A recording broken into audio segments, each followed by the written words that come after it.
Halo, kita kembali lagi ke materi kedua untuk mata kuliah pasar modal investasi ini, yaitu masih di materi instrumen investasi di pasar modal, namun kita akan membahas bagian kedua, yaitu terkait dengan kontrak futures dan kontrak options. Ya, sebelumnya kita sudah menjelaskan ya bahwa yang namanya futures ya dan options itu sebenarnya merupakan instrumen di pasar derivatif ya atau disebut juga pasar turunan. Nah, kenapa kok disebut sebagai pasar turunan? Kenapa kok disebut sebagai opsi? Kenapa kok disebut sebagai futures? Ya, futures sendiri kan masa depan intinya ya. Nah, semua jawabannya itu akan kita bahas satu persatu di sini ya. Pertama-tama kita akan mulai dengan sesuatu yang masih lebih dekat ya dengan dunia uh, pasar modal, dunia saham ya, yaitu adalah option ya. Opsi itu merupakan suatu kontrak berupa hak ya. Jadi ingat, opsi itu adalah hak, bukan kewajiban ya, yang diberikan kepada siapapun pemegangnya untuk membeli atau menjual suatu instrumen investasi pada harga khusus, pada waktu atau tanggal tertentu dan pada harga yang telah ditetapkan ya. Jadi di sini kata kuncinya adalah ini kontrak terus berupa hak ya. Jadi ketika kita membeli kontrak ini dan tergantung jenis kontraknya apa, maka kita punya hak untuk membeli instrumen investasi tertentu pada harga khusus. Ya, setelah dapat harga khusus, terus gimana? Ya terserah Anda. Ya, mau dijual atau mau ditahan gitu. Oke. Terus kemudian ada juga ya yang intinya kita itu membeli sebuah kontrak di mana kita nanti akan punya hak untuk menjual suatu instrumen investasi pada harga khusus. Nah, pertanyaannya kan jadi begini. Terus kalau sudah terjual, terus bagaimana? Padahal kan kita nggak punya barangnya. Lah, ini yang menyebabkan kenapa di sini disebut sebagai pasar derivatif. Ya, karena ada praktik yang berbeda ya di pasar derivatif dengan pasar modal pada umumnya. Ya, walaupun pasar modal itu ada sebenarnya praktik kayak gini, cuma nggak banyak orang tahu ya. Tapi kalau udah masuk pasar derivatif, ya praktek di mana kita kok kayaknya bisa menjual aset investasi kita, tapi kita tuh sebelumnya nggak pernah punya aset investasi ini. Terus barangnya kok ngendi? Nah itu. Ya, tapi sebelum itu mari kita anggap aja bahwa memang kita bisa menjual barangnya duluan meskipun kita belum punya, seolah-olah belum punya barangnya gitu ya. Nah, jika suatu opsi ya, andaikan kata kita punya sebuah opsi, jika sebuah opsi ini sudah kita beli, tapi kita tidak mengexercise-nya atau tidak menebusnya, atau kita tidak menggunakan hak kita untuk membeli atau menjual sebuah instrumen investasi, ya, maka hak yang ada di dalamnya akan hilang begitu saja. Dalam artian ya kalau kita sudah keluar uang untuk beli opsi, ya sebuah kontrak opsi, ya kalau misalnya pada saat jatuh tempo ya sampai dengan jatuh tempo kita nggak menggunakannya, ya sudah, satu-satunya hal yang hilang dari harta kita adalah kontrak ini aja, seperti itu. Nah di sini ada dua pihak yang terlibat, yaitu option buyer dan option writer ya. Yang namanya option buyer berarti kan yang beli opsi, terus kemudian option writer berarti kan yang menulis opsi ya atau merilis opsi tersebut. Dan yang namanya opsi itu ada dua tipe, opsi beli dan opsi jual ya. Jadi kalau opsi beli atau call option ya, karena nanti tolong ini ya yang bahasa Inggris kalian juga harus hafalkan ya, karena nanti secara praktek itu akan banyak sekali istilah-istilah bahasa Inggris. Jadi hafalkan yang bahasa Inggris juga ya. Call option ya itu adalah opsi yang memberikan hak membeli ya kepada pemegangnya pada waktu dan harga tertentu. Sementara opsi jual disebut dengan put option. Ya ini opsi memberikan hak menjual. Ya kayak gini aja ya. Perbedaan antara keduanya itu cukup jelas ya. Satunya hak untuk membeli, satunya untuk hak menjual. Terus ada beberapa terminologi dalam opsi ya, kontrak opsi yang harus diperhatikan. Yang pertama dan yang paling penting itu adalah exercise atau strike price. Ya, jadi di sini kan kalau kita lihat adalah hak membeli atau hak menjual kepada pemegang pada waktu ya, ada kata-kata dimensi waktu dan ada kata-kata harga tertentu. Oke. Nah, di sini maka Harga tertentu tersebut dinamakan sebagai exercise price atau strike price, yaitu harga per lembar instrumen investasi yang dijadikan patokan atau underlying asetnya. Ya, makanya itu opsi tersebut ya itu bisa berarti opsi yang mungkin instrumen investasinya adalah saham. Mungkin opsi investasinya adalah komoditas ya atau lain-lain, tergantung ya kasusnya apa. Bagi pembeli opsi beli, ya, maka exercise price atau strike price ini akan dianggap sebagai sejumlah nilai yang harus dibayarkan pada saat kita, ya, sebagai pembeli opsi beli, itu memutuskan untuk mengeksekusi haknya.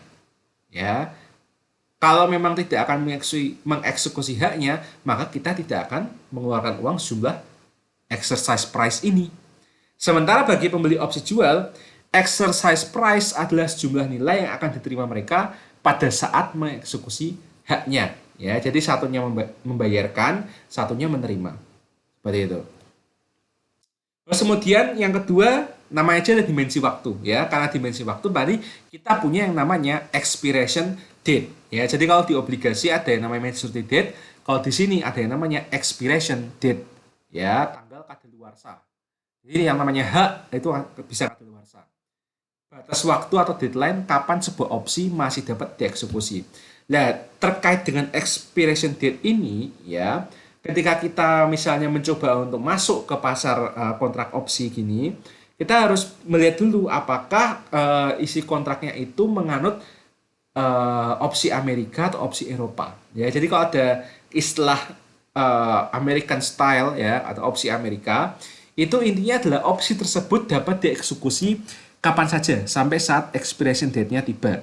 Sementara kalau opsi Eropa, ya opsi itu hanya dapat dieksekusi pada saat expiration date-nya saja. Oke, jadi misalnya ada kata-kata ya, misalnya kita kan sekarang tanggal 3 Oktober ya, sekarang tanggal 3 Oktober. Terus kalian beli sebuah opsi, kemudian opsi tersebut itu ada expiration date-nya, misalnya 30 Desember 2020. Nah, kemudian kalian harus cari tahu dulu, ini opsinya, ini opsi ala Amerika atau opsi Eropa. Kalau opsi Amerika artinya kita bisa apa namanya mengasumsikan bahwa dari tanggal, kalau 3 ini kan lagi libur ya, berarti tanggal 5 ya, tanggal 5 Oktober sampai dengan tanggal 30 Desember ya, aku bisa mengeksekusi hak membeliku atau hak menjualku, tergantung ya tadi tipenya apa ya. Hak membeli saham misalnya, hak membeli saham ini kapanpun. Intinya selama tanggal 5 sampai dengan tanggal 30. Sementara kalau kalian belinya itu adalah ternyata opsinya opsi Eropa, maka kalian hanya bisa mengeksekusi hak kalian pada tanggal 30 Desember 2020. Oleh karena itu, ya dari segi deg-degannya, ya deg-degan karena misalnya dalam hal ini konteksnya adalah opsi saham ya, misalnya ya. Kita deg-degan aja lihat saham naik turun, naik turun, naik turun, naik turun, ya pas kita turun, wah ini harusnya saatnya aku eksekusi. Nah, kalau kamu punya opsi Amerika, enak, eksekusi lah. Kalau kamu punya opsi Eropa, kamu gigit jari, waduh, waduh, kesempatan hilang gara-gara aku tukune sing opsi Eropa. Nah, seperti itu ya, maka ini penting. Kalau misalnya kalian terjun ke apa dunia kontrak opsi, menemukan caranya dan sudah terlanjur PW di sana, silakan ya. Terus kemudian premi opsi, ini adalah harga yang dibayarkan oleh option buyer kepada option writer ya. Nah, ini golden rules. Jadi di sini ada beberapa golden rules. Golden rules itu apa ya? Aturan emas. Dalam arti kayak aturan main ya. Ada beberapa prinsip aturan main yang istilahnya itu harus kalian pahami kalau misalnya kalian berniat untuk masuk di sini, kemudian berminat untuk taking profit ya. Jadi gini, kalau kalian ya itu adalah para pembeli opsi beli ya, maka kalian harus tahu bahwa kalian hanya akan mendapatkan keuntungan jika, ingat ya ada kata-kata hanya loh ya. Ya, jadi dua hal ini harus terjadi. Yang pertama, harga atau nilai underlying aset memang naik di masa depan. Ya. Dan pembeli opsi beli memang akan mengeksekusi haknya. Jadi kalau misalnya harga atau nilai underlying asetnya untuk opsi tersebut naik, ya misalnya tadi ya Sekarang kita lagi leha-leha di tanggal 3 Oktober. Nanti 5 Oktober pasar akan buka lagi. Terus kemudian kalian beli opsi belinya tanggal 5 misalnya. Terus kemudian kalian tunggu terus sampai tanggal 30 Desember 2020, kalian harapannya akan naik. Dan ternyata wah naik, asik ini. Nah, masalahnya adalah kalau kalian lupa mengeksekusi haknya, ya itu akan jadi angus gitu, ya. Terus kalau kalian itu ternyata membeli opsi jual, ya kan, maka kalian itu akan mendapatkan keuntungan hanya jika harga atau nilai underlying aset turun di masa depan dan pembeli opsi beli memang akan mengeksekusi haknya. Nah, di sini dari dua syarat golden rule ini di masing-masing opsi, ya kita bisa lihat bahwa syarat yang pertama itu kan masing-masing ya untuk opsi beli atau opsi jual itu kan istilahnya ya rada-rada inilah ya rada-rada spekulasi lah ya. Kalau kalian tahu ya kayak antisipasi apa namanya antisipasi perekonomian, antisipasi kinerja perusahaan atau kinerja komoditas atau apa namanya kalian tahu analisa teknikal gitu ya. Mungkin ini hanya akan menjadi spekulasi. Dalam artian tuh ini bukan sesuatu yang berjudi gitu ya, tapi itu adalah sebuah spekulasi. Kalian punya dasar meskipun dasar tersebut juga berdasarkan prediksi yang juga didasarkan dari asumsi data masa lalu. Nah, tapi kalau misalnya kalian terlibat di kontrak opsi ini, tetapi kan terlibat hanya karena nebak-nebakan aja dan hanya berdoa gitu, maka rawannya di kontrak opsi ini adalah ya kalian mungkin jatuhnya bukan berinvestasi, apalagi berspekulasi, jatuhnya mungkin malah judi malah jadinya. Ya, seperti itu. Jadi intinya ya ini merupakan sebuah pesan dari saya bahwa kalau misalnya kalian ya itu memang berniat masuk di sini, yang intinya tuh kan tuh mencoba memprediksi akan naik apa turun di masa depan, pastikan setidaknya kalian udah tahu ilmunya lah ya, ilmu forecasting ketimbang kalian menjadi penjudi ya. Itu harapan saya ya. Oke, contoh kasus biar gampang ya. Kita misalnya call option case dalam artian kasus kalau misalnya kita beli call option atau opsi beli. Contoh misalnya Pak Arjuna memiliki call option yang memiliki underlying aset berupa saham PT Indofood Sukses Makmur (INTF) ya. Harga beli opsinya sejumlah 100 ya. Jadi ini adalah kalian itu beli ke option writer itu 100 rupiah. Jadi untuk membeli satu lembar saham PT Indofood Sukses Makmur tapi pakai opsi ya opsi beli itu kalian ada semacam tambahan biaya yaitu 100 rupiah per lembar. Nah, terus sekarang ya kita lihat di kontrak tersebut itu ada dua kriteria karakteristik. Satu terkait dengan exercise price ya, yaitu 1.200 per lembar saham. Jadi di sini anggap aja kita belum ngecek harga pasarnya sekarang gimana dan kita juga nggak bisa memprediksi harga masa depan seperti apa.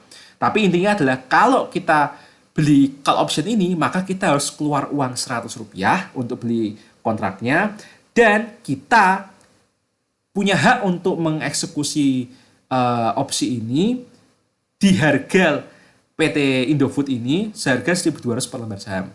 Terus expiration date-nya ternyata 3 bulan dari sekarang. Ya kalau misalnya Oktober ya berarti expiration date-nya adalah Januari.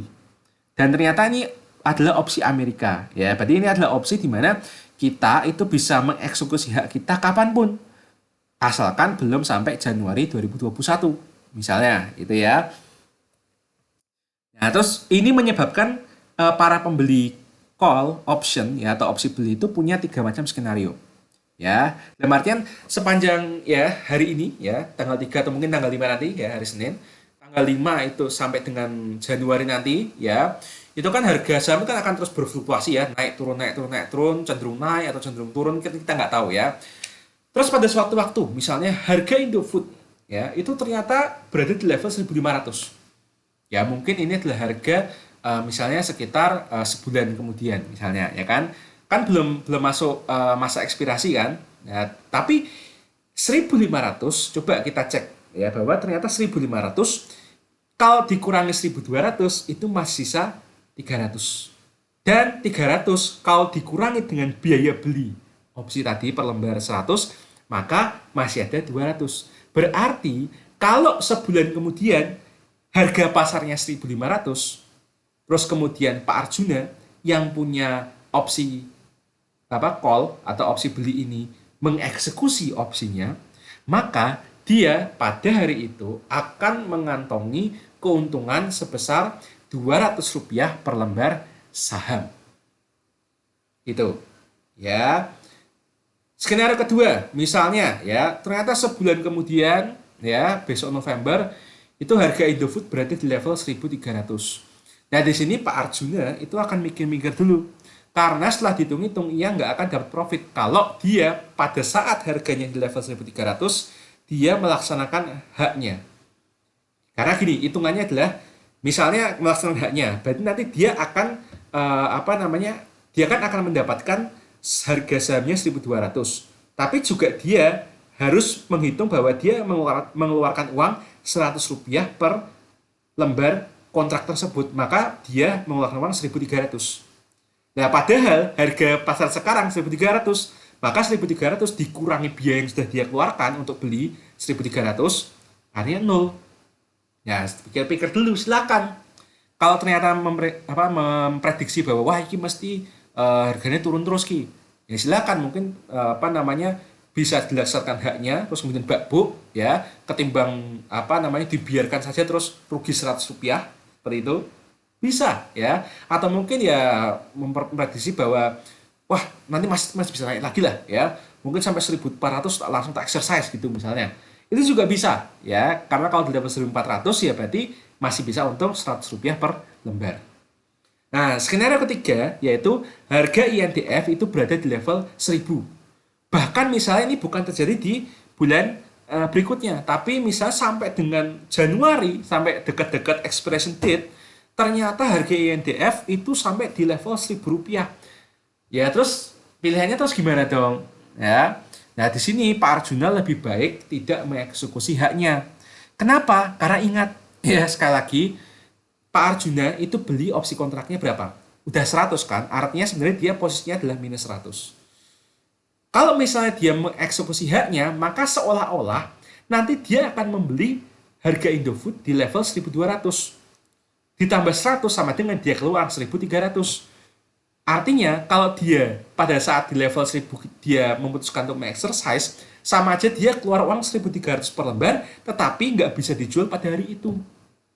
Ya kalau dijual ya goblok, yang beli 1.300 kok jualnya 1.000, ya rugi ya, daripada rugi maksimum mending rugi minimum, daripada rugi 300 per lembar mending rugi aja 100 aja, lamarin nggak diapa-apain seperti itu ya. Jadi ini memang banyak sekali pertimbangannya beneran ya. Nah, jadi ini adalah kurva yang yang mencoba untuk menjelaskan bagaimana cara menggunakan call option ini untuk bisa profit ya. Jadi di sini ya dilambangkan dengan garis opsi ini. Dalam artian minus 0,5, anggap aja misalnya kita membeli apa, ini adalah kerugian kita kalau misalnya kita itu tidak menggunakan hak kita. Jadi kalau misalnya harga sahamnya itu misalnya dalam hal ini adalah 6 ya, 6 pound sterling gitu ya. Terus habis itu ternyata ini kan exercise price-nya ya, 6 pound sterling. Terus kemudian kalau misalnya harga sahamnya tuh ternyata nanti itu adalah 5, 4, apa 3 ya, mendingan kan nggak usah dieksekusi. Jadi serugi-ruginya kita ya ruginya cuma setengah pound sterling. Nah, sementara kalau ternyata kelak di masa depan itu harga sahamnya lebih tinggi daripada exercise price-nya, yaitu misalnya 7, 8, 9, 10, 11, atau bahkan sampai tak terhingga. Kayak gitu. Maka kita bisa mengeksekusi haknya, ya udah tinggal apa namanya final sale price-nya berapa, kemudian dikurangi harga exercise price-nya, kemudian dikurangi dengan preminya. Ya, maka opsi bisa dibilang ya, ada sebuah istilah bahwa yang namanya kontrak opsi itu adalah sebuah cara investasi di mana kita bisa membatasi kerugian maksimal kita seberapa, tetapi bisa menghasilkan keuntungan yang tidak terhingga. Ya, karena ini lihat ya, kita kerugian dibatasi paling besar adalah sebesar ya premi yang kita bayarkan untuk beli kontraknya. Sementara untuk masalah keuntungan, kalau ternyata memang lebih tinggi daripada harga exercise price, ya tidak terbatas gitu. Ya, itu. Terus put option case. Jadi kalau kasus put option seperti apa? Misalnya, Pak Karna membeli put option ya. Jadi tadi Pak Arjuna, sekarang Pak Karna. Tapi semua angkanya sama ya.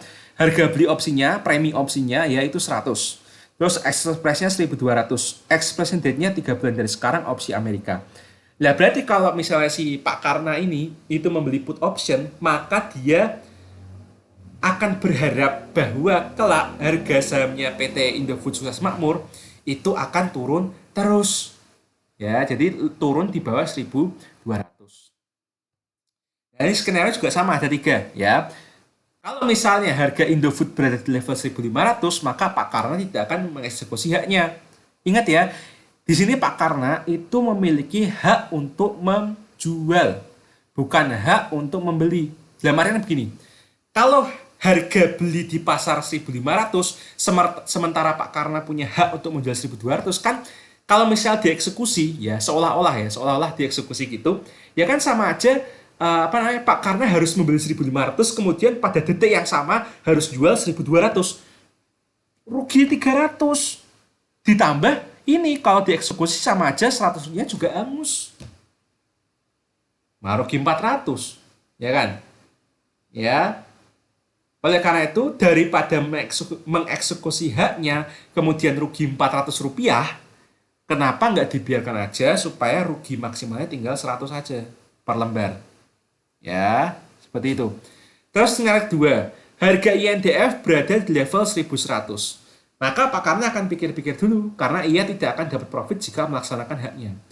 Ya, cara ngitungnya adalah dia ya ketika mengeksekusi haknya, maka dia harus langsung segera menjual saham tersebut di harga 1.200 exercise price-nya ya.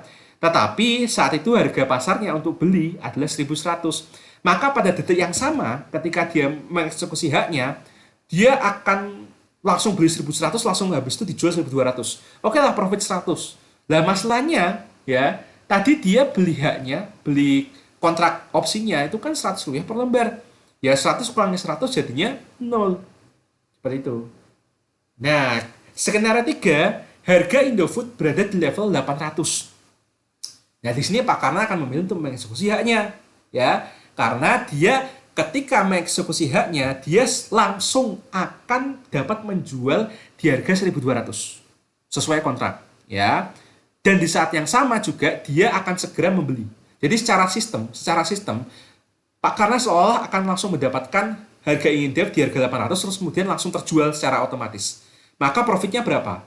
400.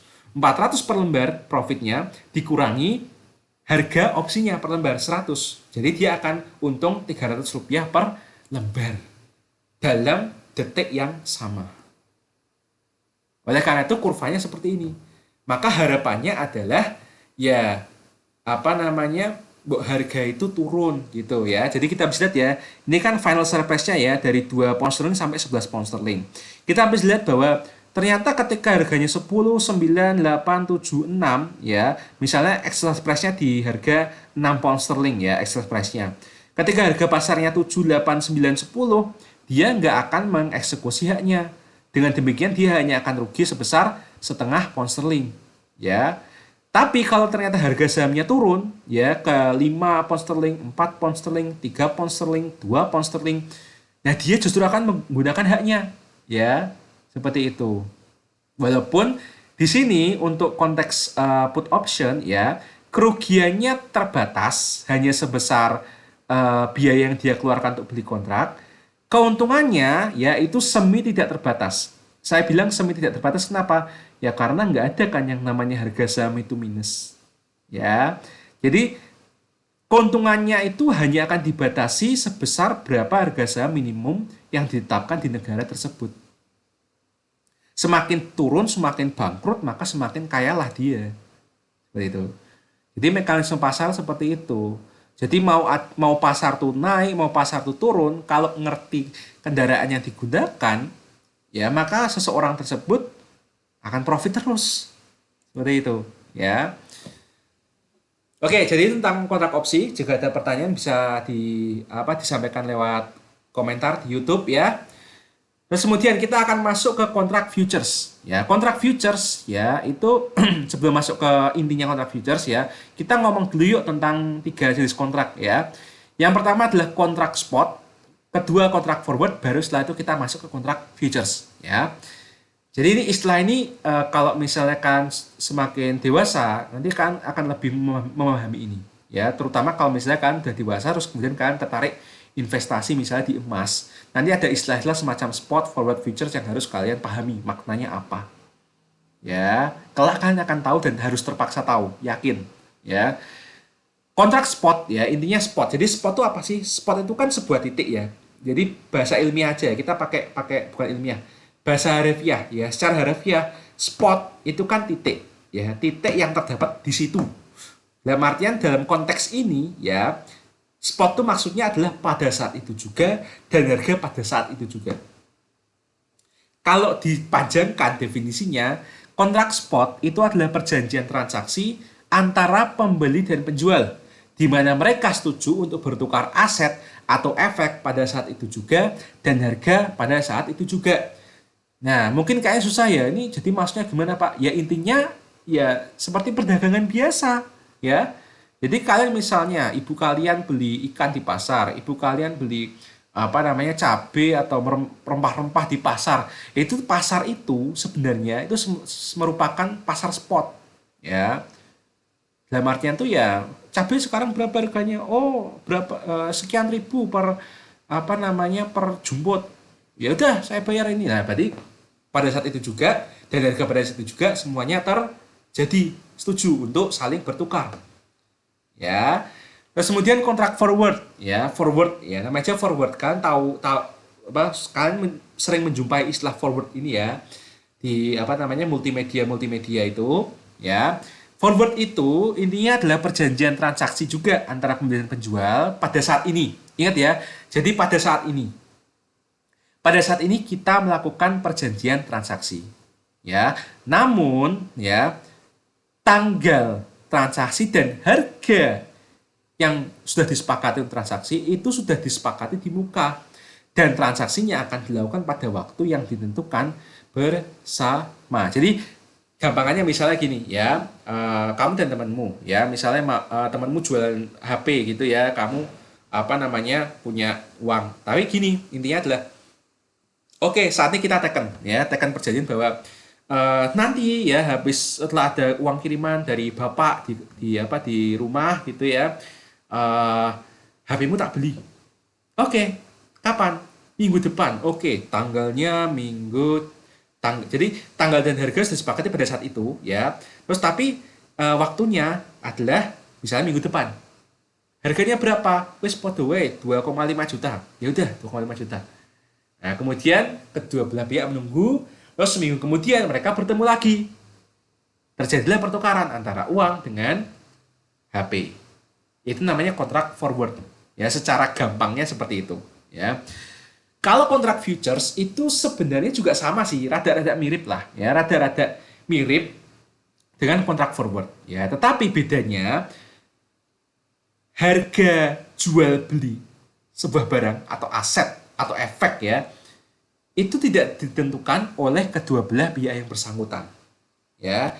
Jadi tidak seperti kamu dan temanmu yang janjian akan beli HP, ya. Kamu akan beli HP-nya minggu depan setelah uangnya ada. Bukan, nggak kayak gitu, ya. Tetapi harganya itu ditentukan oleh harga pasar di marketplace pada saat terjadinya kesepakatan, ya. Jadi misalnya kalau mau dikait-kaitkan dengan yang tadi ya, misalnya HP gitu ya.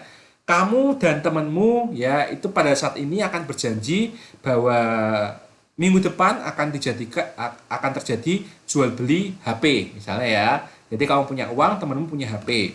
Minggu depan akan terjadi kesepakatan bahwa temanmu akan dapat uangmu dan kamu akan dapat HP-nya. Tetapi harganya itu bukan berdasarkan kesepakatan kalian berdua, 2,5 juta, ya. Tapi misalnya rodok nyeleneh misalnya, oke, untuk harganya gimana? Gini aja deh, kita karena aku juga nggak tahu harga pasarnya, kita pakai harga pasar di Tokopedia aja deh, gitu. Ya wes, sekarang pilih harga pasarnya 2,5. Oke, tapi intinya kalau misalnya naik di atas 2,5 atau turun di atas 2,5, kita sama-sama no hard feeling ya. Ya udah, nah seperti itu.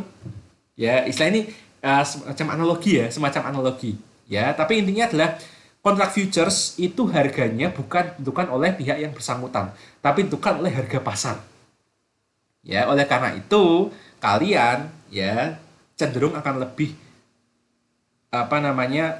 mengenal ya istilah-istilah seperti perusahaan futures, investasi futures ya karena kan beli-beli aset atau komoditas ya atau jual-jual aset komoditas turunan ya tapi ya itu harganya ditentukan oleh ya ini supply and demand dari pasar, jadi sentimen pasar itu.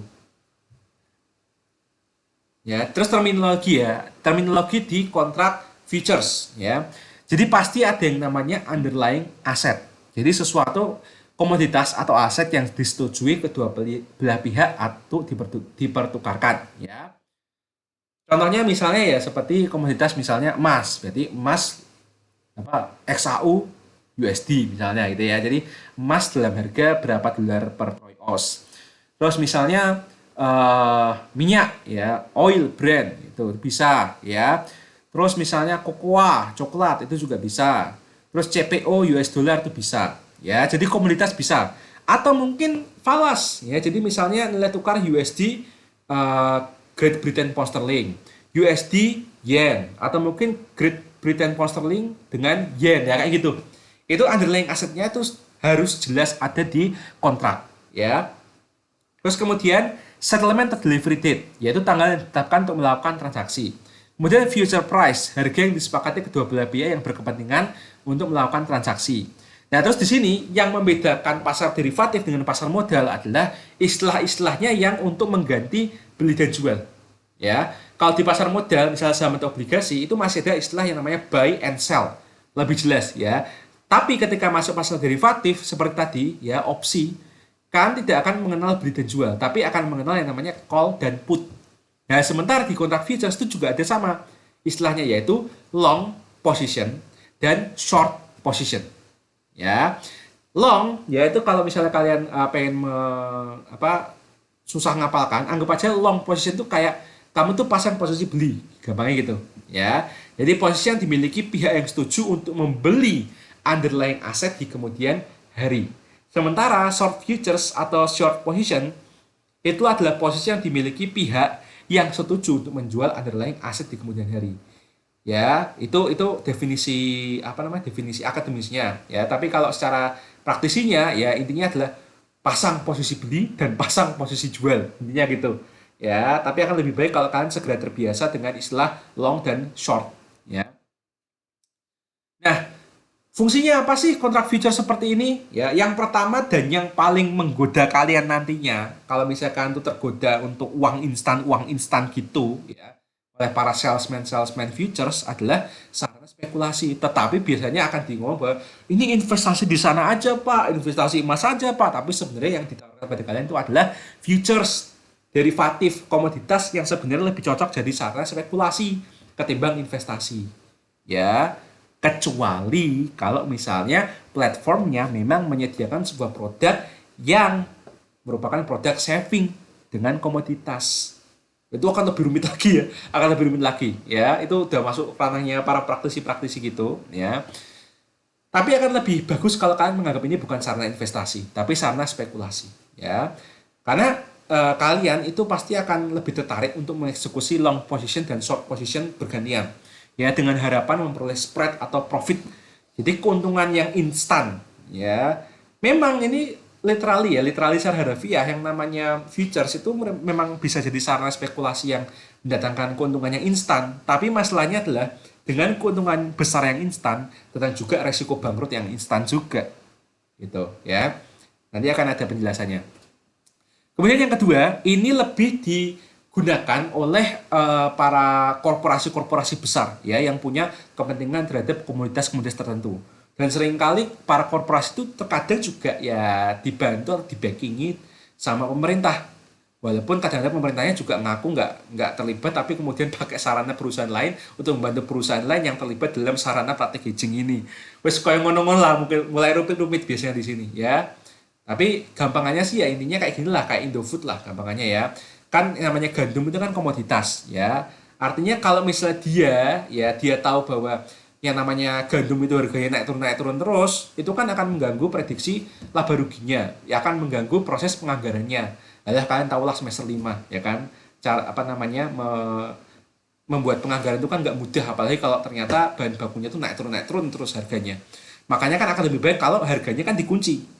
Nah, cara menguncinya itu adalah dengan perusahaan-perusahaan semacam ini yang bahan bakunya itu merupakan komoditas penting yang diperdagangkan di pasar futures, itu misalnya long position atau short position. Jadi intinya bukan untuk profit, tapi untuk memastikan bahwa gandum ini, ya misalnya gandum ini itu bisa aku beli kelak di harga sekian tanpa naik turun lagi, supaya nanti praktik penganggarannya serta pembuatan laporan laba ruginya lebih bisa diprediksi. Ya, seperti itu. Dan di sini ada istilah yang namanya long hedge ataupun short hedge. Ini sudah saya beri juga ya istilahnya di sini. Ini mengunci harga. Jadi kontrak futures itu bisa digunakan untuk mengunci harga. Ya, long hedge itu intinya adalah aksi untuk melindungi tingkat kenaikan harga komoditas atau nilai mata uang. Ya, sementara short hedge itu untuk melindungi tingkat penurunan harga komoditas atau nilai mata uang. Ya, tergantung kepentingan perusahaan-perusahaan itu seperti apa. Ya. Nah, jenis-jenis kontrak futures ya. Biasanya ya aset komoditas dan aset keuangan ya. Contohnya misalnya ya biji-bijian ya. Tadi yang saya bilang tadi kayak gandum, jagung, oats, minyak kedelai, barley, flaxseed, rapeseed, rye, dan canola ya. Itu termasuk apa namanya komoditas yang ada kontrak futuresnya. Sapi ya, livestock maupun yang udah jadi potongan-potongan daging, terus daging babi itu termasuk komoditas loh tuh. Komoditas yang istilahnya tuh kita bisa beli kontraknya ya. Terus kemudian makanan, coklat, kopi, jeruk, gula itu juga bisa kita beli kontraknya. Ya ingat ya, bukan barangnya tapi kontraknya. Ya yang ngurus barangnya bukan kita ya. Kita hanya ngurus masalah kontraknya aja. Terus serat misalnya ya kapas gitu ya. Terus logam ya, tembaga, emas, platina, perak, palladium. Ya, kalau kalian kan ngertinya emas ya, tapi sekarang kalau kalian peka ya banyak sekali praktek-praktek investasi yang mulai ramai di perak dan palladium itu biasanya ya. Terus kemudian minyak ya, minyak di sini bisa berarti bensin ya, oli gitu ya, minyak pemanas, minyak mentah, minyak gas dan lain-lain. Kalau kayu ya apapun deh jenis kayu yang misalnya jadi komoditas itu bisa juga. Banyak sekali. Intinya kalau misalnya itu hal-hal yang terkait dengan hidup kita atau industri, itu biasanya pasti ada kontrak futuresnya. Bahkan sekarang ini Wall Street ya dikabarkan ya ini baru-baru berapa hari yang lalu itu mau menambahkan air sebagai komoditas yang ada kontrak futuresnya. Dan itu sebenarnya mengindikasikan bahwa sebenarnya gawat dong. Kalau sampai air jadi kontrak futures itu sebenarnya gawat. Berarti dunia kita akan terancam beneran habis airnya. Ya, karena bahkan air pun benar-benar dikontrakkan. Artinya akan banyak kepentingan bahwa air itu ditekan di harga yang semurah mungkin supaya dapat banyak-banyak. Kayak gitu-gitulah ya, itu mulai kadang-kadang bisa masuk ke politik, bisa masuk ke konspirasi-konspirasi ngono lah ya. Itu. Terus jenis aset keuangan ya. Misalnya tingkat bunga. Jadi treasury bills, treasury notes, treasury bonds, municipal bonds yang sudah kita pelajari tadi ya. Itu bisa ada kontrak futuresnya ya. Indeks pasar ya, misalnya S&P Index, NYSE Composite Index, Cash Value Linear Index ya, Line Index. IHSG juga bisa ada kontrak futuresnya. Saham juga ada kontrak futuresnya ya. Tapi nggak tahu ya kalau kita mungkin belum semaju itu, tapi di negara lain tuh indeks pasar itu udah jadi kontrak futures juga gitu. Terus kemudian valuta asing ya kayak tadi ya. Jadi kita pound sterling Inggris, US dollar, kita bisa melakukan perdagangan valuta asing dengan cara ya datang ke money changer ya. Tapi kalau misalnya nggak mau ya lewat money changer ya bisa aja lewat sini. Cuma yang namanya kontrak futures tuh karena belinya bulky ya, maka biasanya ya perlu modal yang gede banget ya. Even zaman saya aja waktu nyoba sepertinya aja kontrak futures saja modal minimumnya harus 100 juta. Ya, mungkin sekarang ada yang namanya micro juga ya, micro capital juga, tapi saya nggak tahu ya seperti apa cara kerjanya.